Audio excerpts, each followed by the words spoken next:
लेकिन एक बार अगर आप इसको समझ गए तो पैसों के बारे में सोचने का आपका नजरिया, आपका तरीका, आपको कोई नई चीज इन्वेंट नहीं करनी। एक नया कस्टमर ढूंढने में जितनी एनर्जी लगती है उससे 5 गुना कम एनर्जी। देखो, पैसा कमाना लक का खेल नहीं है। देखो, एक पावरफुल बिजनेस लेसन है ये, जो पर्सनली मैंने सुना भी है, देखा भी है। ज्यादातर लोग और बिजनेस ओनर जो होते हैं इसको इग्नोर कर देते हैं, और एक prime member non prime member से एवरेज 4 गुना ज्यादा स्पेंड करता है, खर्चा करता है। देखो, ये आखिरी टेक्निक है और ये सबसे पावरफुल टेक्निक है अगर इसको ध्यान से समझ गए तो।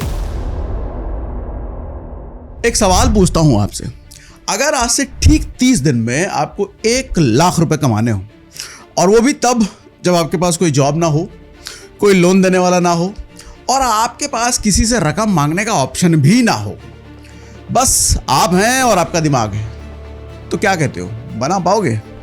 देखो, मुझे पता है ज्यादातर लोग यही कहेंगे, अरे ये पॉसिबल ही नहीं।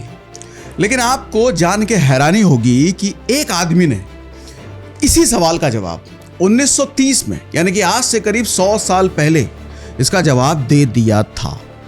और पता है, ये वो टाइम था जब पूरी दुनिया ग्रेट डिप्रेशन में डूबी हुई थी। वो समय जब दुनिया को भयंकर मंदी ने जकड़ा हुआ था। क्या अमेरिका, क्या यूरोप, हर जगह लोगों के ये समझो खाने के लाले पड़े हुए थे। नौकरियां खत्म हो रखी थी, हर जगह सिर्फ निराशा थी। बड़े बड़े बिजनेसमैन, बड़े बड़े ट्रेडर्स और पूरे के पूरे देश सब के सब बर्बाद हो रहे थे उस समय पर। उस वक्त एक आदमी होता है FC मिनाकर, उसने किताब लिखी 1000 ways to make $1000, और उस किताब में उन्होंने एक ऐसी बात कही जो आज करीब 100 साल बाद भी उतनी ही सच है। देखो, पैसा कमाना लक का खेल नहीं है, ये एक स्किल है, और दुनिया की कोई भी स्किल सीखी जा सकती है, लेकिन उसको सीखने के लिए एक गहरी चाहत होनी चाहिए। और आज के सेशन में आपको उस किताब से मैं 6 सबसे पावरफुल टेक्निक बताने वाला हूं, जिसको अगर आपने सीख लिया तो आप अपने लिए बड़ा पैसा बना पाएंगे। भैया, आप समझेंगे कि पैसा कैसे बनता है, आइडिया आता कहां से, शुरुआत कहां से होती है, और सबसे जरूरी बात, इन्हें आप आज से ही यूज कर सकते हो। यानी कि पैसा बनाने की शुरुआत आज से ही होगी, बिना किसी डिले के। तो चलो भैया, टेक्निक समझल जाएगी। तो पहला टेक्निक है, टेक्निक नंबर 1, हर प्रॉब्लम में एक बिजनेस है। क्या मतलब? देखो, सबसे पहली और सबसे फंडामेंटल बात यह है कि दुनिया में कहीं भी प्रॉब्लम, कहीं भी कैसी भी प्रॉब्लम, हर उस जगह जहां प्रॉब्लम है वहां बिजनेस है। जैसे मोदी जी कहते हैं ना कि आपदा में अवसर ढूंढो, ठीक वैसे ही कुछ। सुनने में बहुत सिंपल सा लगता है कि अरे भैया, कहने के लिए ठीक है, लेकिन होता कैसे है ये बताओ जरा। तो समझाता हूं। आप सोच के देखो, जब हम कोई प्रॉब्लम देखते हैं तो हमारा उसको लेकर के रिस्पॉन्स क्या रहता है? हम में से ज्यादातर लोग कंप्लेन करते हैं कि यार ये सिस्टम बेकार है, कि ठीक क्यों नहीं होता, कुछ नहीं करता, सरकार कुछ नहीं कर रही है, हमारा देश ऐसा ही है। 50 तरह के कंप्लेन हम करने लग जाते हैं, जरा से भी समस्या देखी और हम शुरू। लेकिन एक स्मार्ट इंसान क्या करेगा उस वक्त, जानते हैं? उसी प्रॉब्लम को देखेगा जो आप देख रहे हो, लेकिन उसका तरीका अलग होगा। वो अपने आप से एक अलग सवाल पूछेगा, क्या इस प्रॉब्लम का सॉल्यूशन मैं दे सकता हूं? तो क्या उसके लिए मुझे कोई पे भी करेगा क्या अगर मैं सॉल्यूशन दे दूं? तो इसको एग्जांपल से समझाता हूं और अच्छे से समझ में आएगा आपको। आज आपके आसपास में हर घर में बुजुर्ग रहते हैं ना, और बुजुर्गों को स्मार्टफोन यूज करने में दिक्कत आती है ना। लेकिन एक चीज और समझिए, जो बुजुर्ग घर में हैं उनके बच्चे बाहर रहते हैं, दिल्ली में, मुंबई में या विदेश में कहीं रहते हैं। वो अपने माँ बाप से वीडियो कॉल पे बात करना चाहते हैं, अपने माँ बाप को UPI से पैसे भेजना चाहते हैं, लेकिन ये हो नहीं पाता क्योंकि दादा दादी की जो जनरेशन है वो स्मार्टफोन से दूर ही रही है, और ऐसे में उनका स्मार्टफोन इस्तेमाल करना बड़ा मुश्किल सा हो जाता है, और ये एक रियल प्रॉब्लम है। तो ऐसे में आप क्या कर सकते हो? आप हफ्ते में 2 घंटे निकाल करके उनके पास जाओ, उन्हें व्हाट्सएप से वीडियो कॉल करना सिखाओ, UPI सिखाओ, एक कुछ AI के टूल सिखा दो। और क्योंकि आप उनको सिखा रहे हो, उनके बेटे बेटी से आप मंथली 500 रुपये महीना तो ले ही सकते हो, क्योंकि अल्टीमेटली फायदा उनका हो रहा है, उनके मम्मी पापा का हो रहा है, उनके सबको हो रहा है। अब सोचिए, आपने अपने आस पड़ोस में ऐसे ही 10 घर ढूंढ लिए, आपने महीने के 5000 रुपये बनाने शुरू कर दोगे भैया इससे, और बिना किसी इन्वेस्टमेंट के। कोई पैसा नहीं लग रहा इसमें, कोई भारी भरकम कोई कोर्स करने की जरूरत नहीं है इसमें। और पता है, इस टेक्निक से लोगों ने बड़े बड़े बिजनेस बना दिए हैं। 2005 में दिवाली की छुट्टियों में फनींद्र समा नाम के एक आदमी अपने घर जाना चाहते थे। रियल स्टोरी है, ध्यान से सुनिएगा। लेकिन क्योंकि फेस्टिव सीजन था, उनको बस की टिकट नहीं मिल रही थी। तो पहले तो वो ट्रैवल एजेंट के पास गए, फिर दूसरे एजेंट के पास गए, और घंटों एजेंट के चक्कर लगाने के बाद भी उनको टिकट नहीं मिला। अब सोच के देखो, एक आदमी को घर जाना है, टिकट नहीं मिल रहा। तो उस फ्रस्ट्रेशन में उन्होंने सोचा, क्या हो अगर ये सब कुछ ऑनलाइन होता तो। 2006 में उन्होंने सिर्फ 5 लाख रुपए से रेड बस नाम का ऐप शुरू किया। रेड बस सुना है ना आपने? और वो ऑफलाइन बस बुकिंग सिस्टम को वो ऑनलाइन लेकर के गए, एक शानदार बिजनेस मॉडल बना दिया। और 2013 में उस कंपनी को आईबीबो ग्रुप को 800 करोड़ में बेच भी दिया। अब यहां पे ध्यान से समझिए, उन्होंने कोई नई टेक्नोलॉजी इन्वेंट नहीं की, उन्होंने बस एक रियल प्रॉब्लम को आइडेंटिफाई करा, देखा जो समस्या उनको खुद को आ रही थी, और उसे सॉल्व करने की ठान ली। ना कि सरकार हमारी निकम्मी है, ये कुछ नहीं कर रही, हमारे देश में कुछ नहीं, ऐसे कंप्लेन करने में अगर वो आदमी लगता तो रेड बस आपको नहीं मिलता। मतलब वो प्रॉब्लम वहीं की वहीं धरी रह जाती, सॉल्यूशन मिलता नहीं। मिनाकर, जो कि इस बुक के राइटर हैं, वो कहते हैं आपको कोई नई चीज इन्वेंट नहीं करनी, बस ये देखो कि लोगों को क्या चाहिए और कोई दे रहा है कि नहीं दे रहा है, और अगर आप दे दो तो आपको क्या मिलेगा, बस इतना देखने का नजर होना चाहिए। प्रॉब्लम सॉल्व, फिर पैसा ही पैसा होगा भैया बाबू भैया। अब टेक्निक नंबर 2 सुनो। पहले सेल करो, बाद में बनाओ। हैं? सेल करो, बाद में बनाओ। अब ये सुनकर आप बोलोगे कि भैया सागर से लग रहा है कोई मिस्टेक हो गया है, कुछ गड़बड़ बोल रहे हो आप। तो भैया ये वाली बात थोड़ी उल्टी आपको लग सकती है, लेकिन ये बात बिल्कुल सच है। कैसे? समझाता हूं। देखो, एक पावरफुल बिजनेस लेसन है ये, जो पर्सनली मैंने सुना भी है, देखा भी है। नॉर्मली ज्यादातर लोग क्या करते हैं, कैसे करते हैं, समझिएगा। 6 महीने प्रोडक्ट बनाने में लगते हैं। मान लो किसी को कोई प्रोडक्ट बनाना है और उसको 6 महीने लगता है। वो काफी सारा पैसा लगाता है उसमें, खूब सारा मेहनत लगाता है, खूब समय लगाता है, उसको लॉन्च भी कर देता है। और ये सब कुछ करने के बाद पता चलता है आखिर में कि जो हमने इतनी मेहनत करके प्रोडक्ट बनाया है उसको कोई खरीदना ही नहीं चाहता।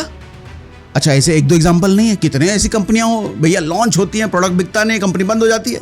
ऐसा देखा होगा आपने। तो इस केस में हुआ क्या? टाइम भी गया, पैसा भी गया, एनर्जी भी गई, सब कुछ चला गया। हाथ में आया क्या? सिर्फ दर्द है भैया, सिर्फ पछतावा है। तो ऐसे केस में मिनाकर, जो कि ऑथर हैं, वो कहते हैं कि पहले पूछो दुनिया से, लोगों से, फिर बनाने जाओ। आप कहोगे प्रैक्टिकल नहीं है, तो एग्जांपल देता हूं प्रैक्टिकल समझाने के लिए आपको। देखो, इसको आप ऐसे समझो, आपको कुकिंग आती है और आप टिफिन सर्विस शुरू करना चाहते हो, मान लो। तो पहले किचन सेटअप मत करो, सबसे पहले अपने 10 दोस्तों के पास जाओ, अड़ोसियों पड़ोसियों के पास जाओ, उनको मैसेज करो, बात करो, फोन करो, जैसे भी हो, लेकिन उनसे पूछो कि भैया अगर हम अपने यहाँ पर घर का खाना आप बना करके आपको सिर्फ 100 रुपये में डिलीवर करें तो क्या आप लेना चाहेंगे? अगर 5 लोगों ने भी हाँ कर दिया ना, तो समझ लीजिए आपका बिजनेस चलेगा ही चलेगा, और हो गया शुरू बिजनेस। अब जब आपको अपने पहले कस्टमर मिल गए तो अब आप अपना किचन रेडी कर सकते हो। और ये सब करने के बाद जब हो जाए, तब इसमें आप पैसा लगाना शुरू करो, क्योंकि आपको प्रूफ मिल चुका है जो आप प्रोडक्ट आप बनाने जा चुके हो उसकी डिमांड है मार्केट, लोग लेंगे जब आप बनाओगे। अब लगाओ ना पैसा। अब रियल वर्ल्ड एग्जांपल देता हूं भैया इस चीज का आपको। 2008 में ब्रायन चेस्की और जो गेबिया के पास सैन फ्रांसिस्को में किराया भरने के भी पैसे नहीं थे। रियल इंसिडेंट है, रियल नाम है, ध्यान से समझिएगा। किराया भरने के पैसे नहीं थे। उनके घर में कुछ एयर बेड्स रखे हुए थे। एयर बेड्स, ये क्या होता है? एयर बेड्स वो प्लास्टिक के बेड वो नहीं आते जिसमें हवा भरी जाती है, उसी की बात कर रहा हूं। इन दोनों को पता चला कि उनके शहर में एक बड़ा कॉन्फ्रेंस होने वाला है और इसके चलते होटल्स फुल हो गए थे और अभी भी काफी सारे लोग रुकने की जगह ढूंढ रहे हैं होटल्स फुल होने के बाद भी। तो उनको यहां पर एक आइडिया आया। उन्होंने एक सिंपल सा वेब पेज बनाया, मतलब वेबसाइट बनाया, एयरबेड और ब्रेकफास्ट नाम रखा, एयरबेड एंड ब्रेकफास्ट। और 3 गेस्ट को अपने घर पे सुलाया भी उन्होंने। उन्होंने पहले इस आइडिया को वैलिडेट किया कि क्या लोग होटल को छोड़कर किसी अजनबी के घर में रुकने में कंफर्टेबल होंगे और क्या एक अजनबी को पे भी करेंगे इसके लिए। और जब उनको जवाब मिला कि भैया हाँ, तब उसके बाद आया प्लेटफॉर्म, तब उसके बाद आई फंडिंग और ये बन गया आज का एयरबीएनबी। नाम सुने हो ना, जिसकी वैल्यूएशन आज है $75 बिलियन से भी ज्यादा। तो यहां क्या हुआ, उन्होंने कोई भारी भरकम इन्वेस्टमेंट करके कोई फ्लैशी सा प्लेटफॉर्म पहले नहीं बनाया। उन्होंने पहले अपना आइडिया सेल किया, बाद में बनाया। और यही लॉजिक पर आज के कई सारे स्टार्टअप बन रहे हैं। और सोचिए, मिनाकर ने ये किताब अपनी 1930 में लिख दी थी और ये सब बातें उस वक्त कर दी थी, लेकिन आज भी ये सब प्रैक्टिकल है। अब टेक्निक नंबर 3 सुनो, एक्सपर्टीज बेचो, टाइम नहीं। क्या मतलब? देखो, ये टेक्निक थोड़ी फिलोसफिकल आपको सुनने में लगेगी, लेकिन है बड़ा प्रैक्टिकल। लेकिन एक बार अगर आप इसको समझ गए तो पैसों के बारे में सोचने का आपका नजरिया, आपका तरीका हमेशा के लिए बदल जाएगा। सोचिए, जब आप कोई जॉब करते हो तो आप क्या बेच रहे होते हो? अपना टाइम बेच रहे होते हैं, और टाइम लिमिटेड है, 24 घंटे। मतलब आप अपनी अर्निंग की एक सीलिंग, मतलब टॉप का बैरियर लगा रखा है आपने। आप चाहकर भी उसको क्रॉस नहीं कर सकते। 24 घंटे से ऊपर ज्यादा आप काम नहीं कर सकते, मैक्सिमम रोज का। लेकिन जब आप अपनी एक्सपर्टीज बेचते हो, अपनी नॉलेज बेचते हो, अपने स्किल्स बेचते हो, तो टाइम पे डिपेंडेंट नहीं होता, टाइम बाउंडेड नहीं होता। इसको ऐसे समझो, एक सीए है, अगर वो सैलरी पर काम कर रहा होता तो उसको मिलता कितना? 50,000 रुपये महीना। लेकिन अगर वही सीए 5 छोटे छोटे बिजनेसेस को पार्ट टाइम अकाउंटिंग एडवाइस दे दे, कंसल्टिंग दे दे, हर रोज 1 से 2 घंटा वो भी करे, और इस काम के लिए हर बिजनेस से वो 10,000 रुपये ले, तो ऐसे में उसको मिलेंगे 50,000 रुपये बिना किसी फुल टाइम कमिटमेंट के। और उसके पास बहुत सारा टाइम भी बच जाएगा इसके बाद, और बाकी टाइम काम करने के लिए और नए क्लाइंट जोड़ने के लिए उसके पास बच जाएंगे। और इसी स्ट्रैटेजी से वो अगर 10 और क्लाइंट जोड़ ले तो बना लेगा 1 लाख रुपए महीना। अब ये मत बोल देना कि भैया मेरी तो कोई एक्सपर्टीज नहीं है, मैं क्या करूं। तो भैया रुका, सुनिए मेरी बात, दिमाग पे जोर डालिए। आपको एक्सेल आता है क्या? माइक्रोसॉफ्ट एक्सेल, कैनवा आता है, रील्स एडिट कर पाते हो, किसी भी सब्जेक्ट की अच्छी नॉलेज है, प्रॉम्प्ट्स लिखना आता है, एआई से इमेजेस और वीडियो जनरेट कर पाओगे, और नहीं कर पाओगे तो गूगल से ये सारी चीजें सीख पाओगे, या इनमें से कोई भी एक चीज। अगर इनमें से कुछ भी आपको आता है तो समझ लो यही आपकी एक्सपर्टीज है। बहुत लोग जिन्हें वो नहीं आता जो आपको आता है, सर आपको उस चीज के वो पैसे देने को तैयार है। कई बार हम अपनी एक्सपर्टीज को हल्के में ले लेते हैं, कई बार तो हॉबी ही आपकी एक्सपर्टीज बन जाती है। फॉर एग्जाम्पल, सोशल मीडिया पर खुद की रील शूट करके डालना अगर आपको पसंद है तो भैया ये किसी और के लिए करके पैसा कमा सकते हो आप। ऐसे में ये किताब के ऑथर कहते हैं कि जो आप जानते हो और अगर वो वैल्यूएबल है तो कोई और आदमी आपको उसके लिए पे कर सकता है, अगर उस चीज को आप पैकेज बना करके बेचना सीखो। और पता है, इसी से बिजनेस बनता है। 2009 में कुणाल शाह ने फ्री चार्ज शुरू किया था। वो खुद एक कॉलेज ड्रॉप आउट थे, कोई बड़ी डिग्री नहीं थी, लेकिन उन्हें कंज्यूमर बिहेवियर की गहरी समझ थी। वो समझते थे consumer behaviour, Indian user decision कैसे लेते हैं, क्या उनको मोटिवेट करता है, और उनकी यही एक्सपर्टीज भी थी। और उन्होंने वो नॉलेज को पैकेज करके एक प्रोडक्ट बना दिया। 2015 में स्नैपडील ने फ्री चार्ज को 2800 करोड़ में अक्वायर किया भैया, और उसके बाद उन्होंने वही एक्सपर्टीज क्रेड में लगा दिया, CRED, और बना दी एक और $1 बिलियन कंपनी। उन्होंने अपना टाइम नहीं बेचा, उन्होंने अपना माइंड बेचा, स्किल बेचा, पैसे बन गए। अब टेक्निक नंबर 4 सुनो, रिपीट बिजनेस का जादू। ये टेक्निक सबसे अंडररेटेड है। अंडररेटेड का मतलब इंपॉर्टेंट है लेकिन लोग इस्तेमाल नहीं करते। ज्यादातर लोग और बिजनेस ओनर जो होते हैं इसको इग्नोर कर देते हैं, और यही उनकी सबसे बड़ी गलती होती है। इस किताब के ऑथर ये कहते हैं कि एक नया कस्टमर ढूंढने में जितनी एनर्जी लगती है उससे 5 गुना कम एनर्जी आपको एक पुराने कस्टमर को दोबारा अपना प्रोडक्ट बेचने में लगता है। मतलब जो पहले से आपसे कुछ भी खरीद चुका है वो आपका सबसे आसान अगला कस्टमर है। प्रैक्टिकल एग्जांपल लेके समझाता हूं। मान लो अगर किसी के घर को पेंट करने का काम मिला है, पास्ट में अगर आपने किया होगा, पेंट किया होगा, तब क्या किया था आपने? काम खत्म किया था, पैसे लिए थे और चले गए थे। ये सबसे गलत अप्रोच है। होना क्या चाहिए? स्मार्ट इंसान यहां पर क्या करता है, 6 महीने बाद फिर कॉल लगाता, सर मॉनसून के बाद वॉल्स में कई बार सीलन आ जाती है, एक बार घर आके चेक कर लूं क्या? बस अब जैसे वो घर आएगा कुछ ना कुछ समस्या दिखेगी, काम मिल जाएगा उसको। और ये है रिपीट बिजनेस।